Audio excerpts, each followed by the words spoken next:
Hello everyone and welcome to Commander 99. We've got some interesting content for you today. As you could probably tell by the thumbnail for this video, Magic Arena has introduced some Brawl pre-constructed decks, and Brawl is kind of the bridge between Standard and Commander, and so we thought it'd be interesting to release some extra content playing with these Brawl pre-constructed decks and just kind of talking about this singleton 60 card format. So the first deck we're going to be talking about is the Fairy Schemes deck. So with this deck, it focuses on playing artifacts and enchantments to produce 1/1 flying fairy creature tokens with Alela, Artful Provocateur. So this is a flying fairy warlock with death touch, lifelink, gives other creatures you control flying and +1/+0. And this deck, it's going to focus heavily on the getting value from your artifacts and enchantments and being able to power up your flyers with something like Ethereum Eagle. And you kind of want to just close things out with the Shimmering Dragon, Blood-Soaked Altar. It's a really nice curve and a lot going on with artifacts and enchantments. So we're gonna play a few games with this and some of the other Brawl pre-constructed decks. We'll be releasing videos all throughout this week, and why don't we just get into it? Get some games started. All right, so let's just get into a game. See what we're up against. Looks like we got a mirror match here with the Alela precon. As far as our opening hand goes, we are technically missing one of our colors, but Arcane Signet will fill that in, and we've got plenty of artifacts to cast. I think I'm going to keep this one. Orzhov Guildgate for our opponent. We will match and hear those bells chime. Alright, we're going to go ahead and play a Plains. No Arcane Signet for our opponent, but we'll go ahead and get one down and pass over to them. So next turn, if we want to, we can get down our commander and hope that our opponent doesn't have any interaction against it, since we are going to be a little bit of ahead. Oh, okay, they cast the Animating Fairy, so they just want to get out a 2/2 creature. Actually, we got a couple blue spells in there. Let's go Island, and let's just get into it. Cast our commander. And pass back over to them.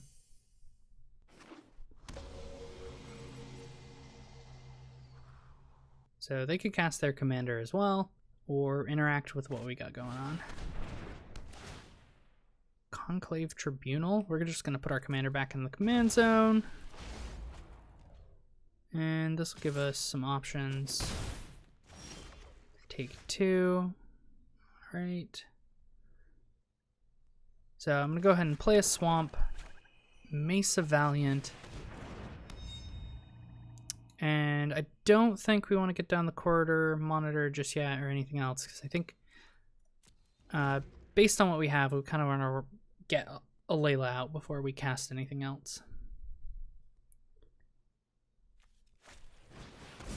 Alright, Chemist's Insight for our opponent.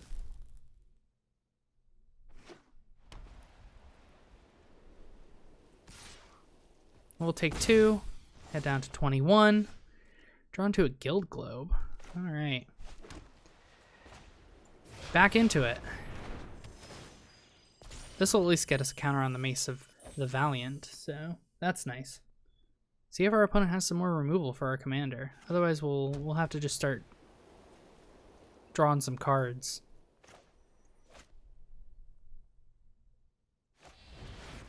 Okay.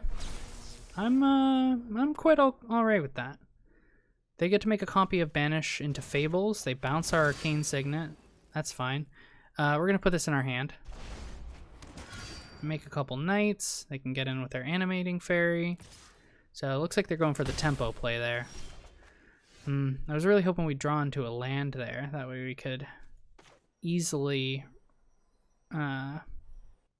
do both. Recast our commander and throw down the Arcane Signet.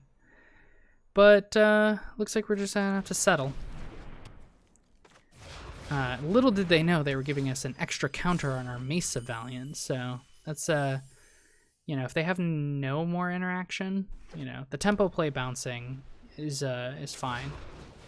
Alright, looks like they're gonna get down their own commander, and they got 3 mana remaining after that. See if they have any more removal.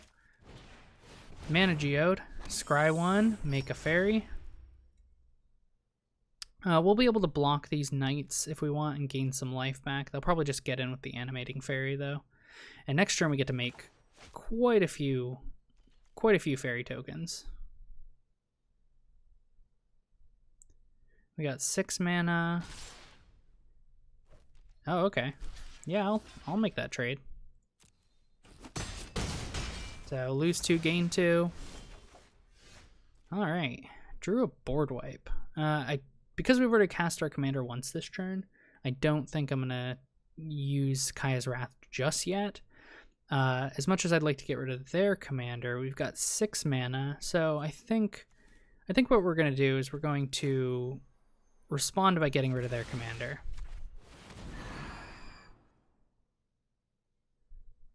And since we are a little bit behind on land drops, we are going to make some blockers and draw some cards. That way we can next turn equip this mace up and gain some life back. So draw a card with Guild Globe. We draw Emergency Zone, which is perfect because Scrambling Claws gets us another token, and Bag of Holding does the same. So plenty of blockers. Our opponent has a 1/1 flyer, but we're gonna get in.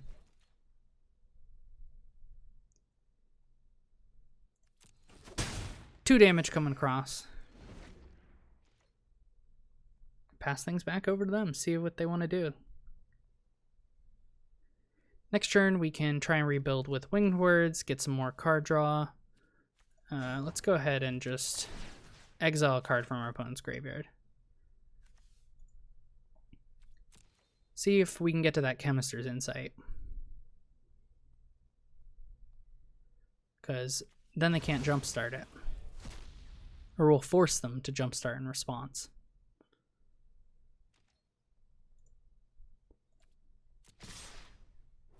Oh wow, they're attacking all out. Well, we're gonna block. Do I want to block the 1/1 fairy? No, I think I want to trade with those two. We can deal 2 more damage than taking 1. So go down to 17. See if they want to Wrath the board, possibly.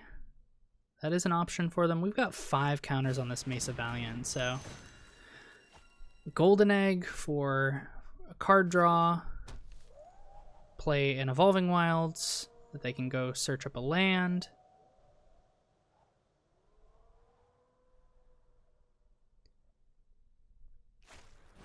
And yeah, they're going to go ahead and cash in that Chemister's Insight before we attempt to exile it with our Scrambling Claws. Okay, so I think we're going to start by equipping up the mace on our commander. That way we can regain a bit of life. And that'll leave us with 4 mana. Let's go ahead and Winged Words as well. Draw a couple cards, see if we can hit our land drop for the turn. 2 mana remaining, nothing I really want to do. I could Bag of Holding, but I think we're gonna just gonna create some more power on board. And that'll also increase Alela's power a bit. And make sure we hit our land drops. Okay, so let's go ahead and exile a card real quick and then head to combat. Looks like our opponent has the Animating Fairy and... Alright, so like I said, we kept this fairy around for a reason. Let's get in some damage with it.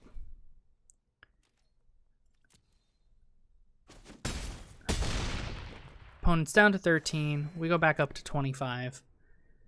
Feeling like we're in a pretty good board position. If our opponent wants to interact with our commander, they can, or they can recast their own, and we'll tempo play them out with our own Banish into Fables.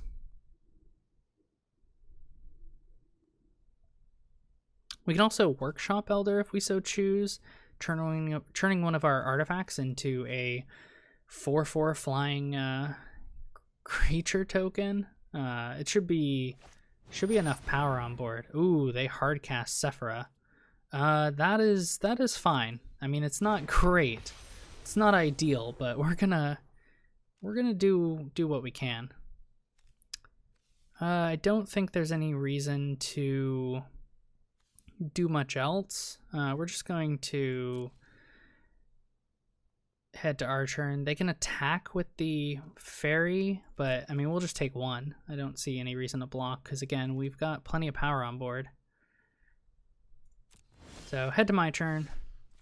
Gonna go ahead and banish into Fables, targeting Sephira. That'll make a copy of it, and we'll target the other fairy token with it. We'll make some knight tokens. Unfortunately, those knights cannot attack currently, but it's going to trigger the Mace of Valiant and give us enough damage to kill our opponent. So, good game, opponent. On to the next game. Alright, we're back at it, getting in another game with the Fairy Precon. Alright, up against the Chulane creature deck. Let's see how this one goes. As far as this hand goes, while I do really like Sephira, I think I'm going to take our free mulligan on this one, because we only got 2 lands and no ramp or anything past that. Scryland does help, but we're just going to mulligan. Okay, I'm liking this one a little bit better. The Arcanist Owl and then Massacre Girl in case things get a little too out of control for our opponent. Some nice interaction. If we can frogify Chulane, I think we're pretty happy with that. So let's lead off with the Evolving Wilds, and just gonna crack that to grab a black source. Grab a swamp. Pass over to them. Alright. We can lead off on a tap land next turn. Our opponent's probably going to play some sort of ramp. There it is. Arcane Signet. This will give us the option to kind of slow roll the Frogify. There's not really much else we want to do here. Just kind of play things slow until we can get our Arcanist Owl. And deal with our opponent's commander. Because the second we turn it into a frog, they'll have to have some kind of artifact or enchantment removal. Alright. Rosethorn, Alkalite. We draw another land, ooh. Just play an island, pass back over to them. So they can't get out their commander this turn. They've got the white mana and have a plains as well. So if they want to go ahead and do that, I am more than okay with that. We'll probably be taking 2 unless they have anything for a single mana. They do not. Okay. So as much as I want to get our commander down, I would rather not have our opponent get too much card advantage over us. So we're just going to Frogify that. And hopefully they don't have NT interaction, because really the card draw from Chulane and the amount of value you get off of it is wild. So our opponent's got 4 cards in hand after that. If things get real bad, we can always Massacre Girl, and then they'll be forced to recast it. But in the meantime, we're probably going to cast our commander. And ooh, Risen Reef. Talk about a card with value.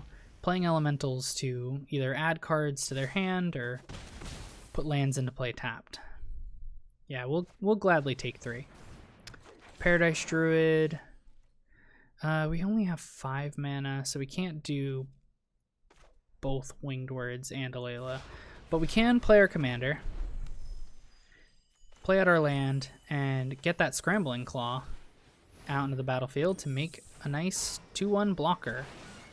Our opponent doesn't have anything in the graveyard currently, so there's no reason to tap it to exile anything. You know, luckily we also have Flying Death Touch Lifelink, so unless our opponent has some removal, it's gonna be pretty good. All right, Prison Realm. Not to be unexpected from the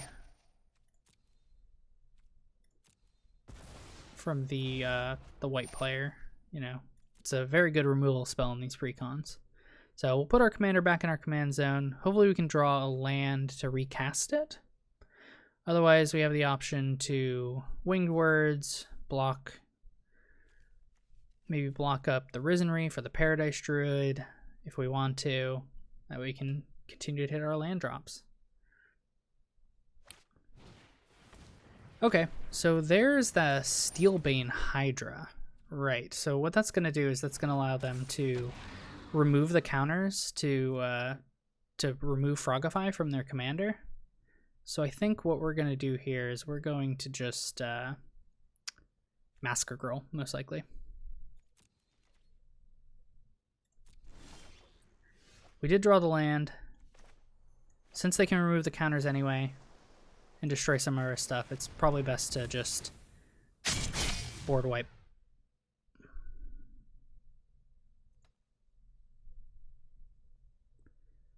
Opponent choosing what they want to put Tulane into the graveyard or the command zone.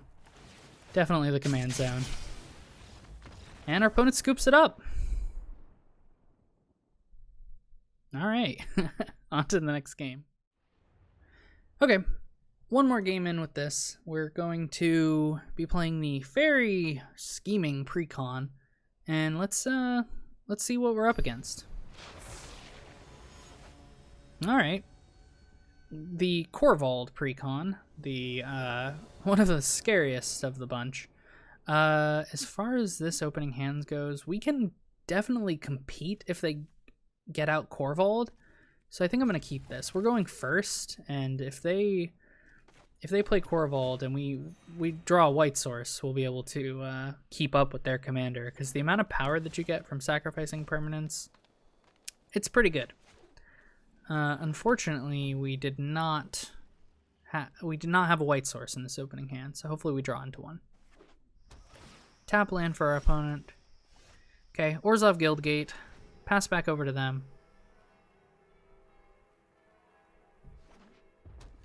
That way we can start casting things in our hand. Ooh, Rhythm of the Wild. That is a good magic card for what our opponent is trying to do. I think I'm gonna lead. I think we're gonna lead on the Mace of Valiant. That way we can just get a ton of power off of it. I wanna go Voltron Alela.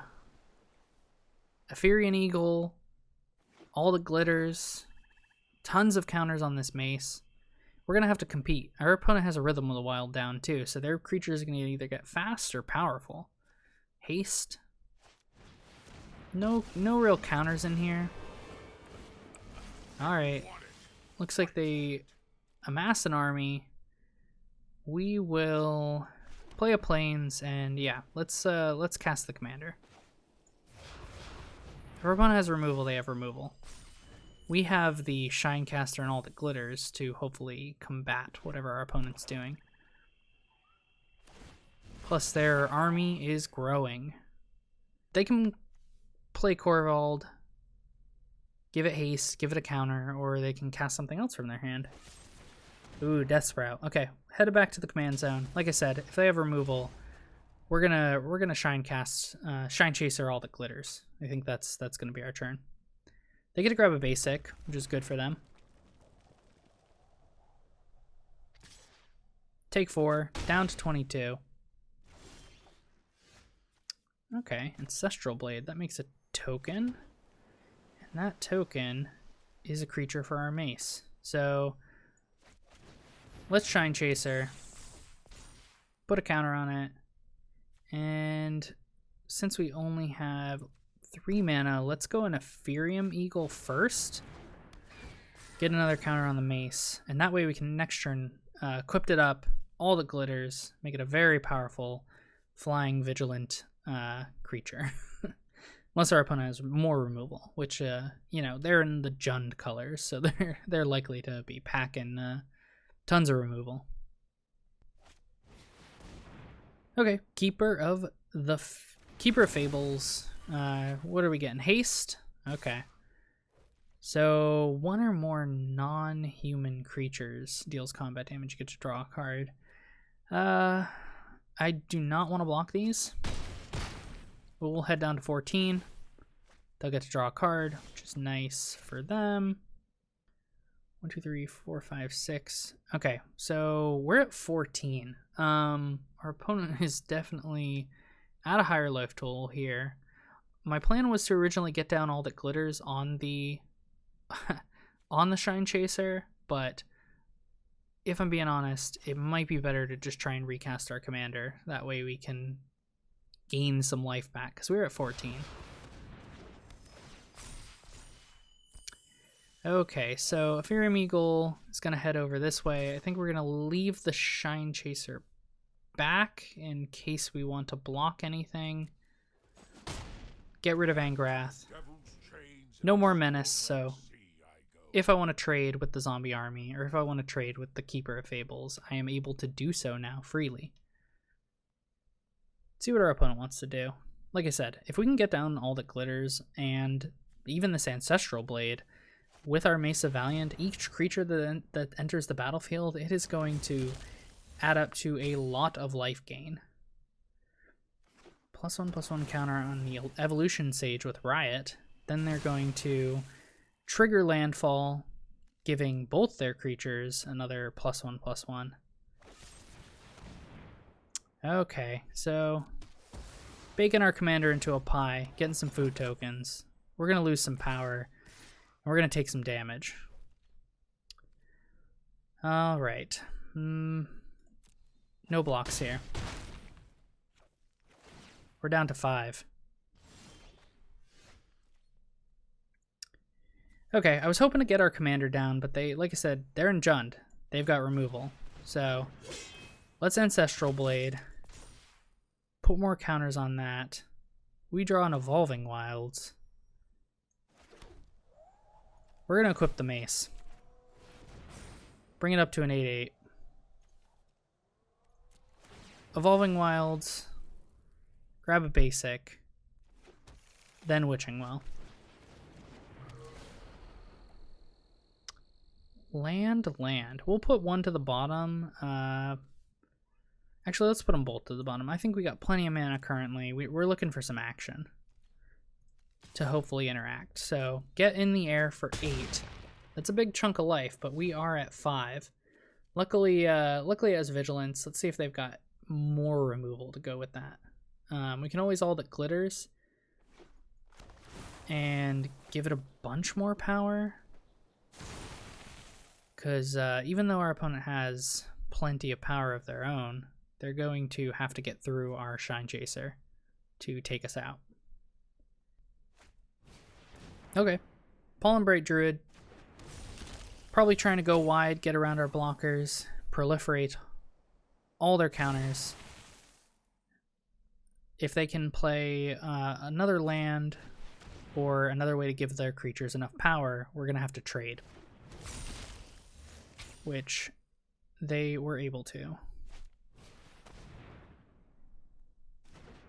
So they're playing out their hand. If we could draw a Wrath next turn, or if we even have a next turn, we can hopefully find a way to deal with a lot of what our opponent's doing and then come back from this. Oh, Priest gets haste. Okay, so forced to block these two.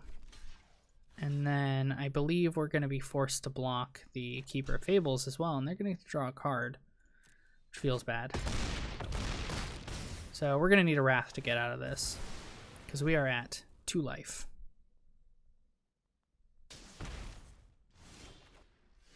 Draw Plains. We can recast our commander, but it's not going to save us. And that's going to be game, so good game, opponent.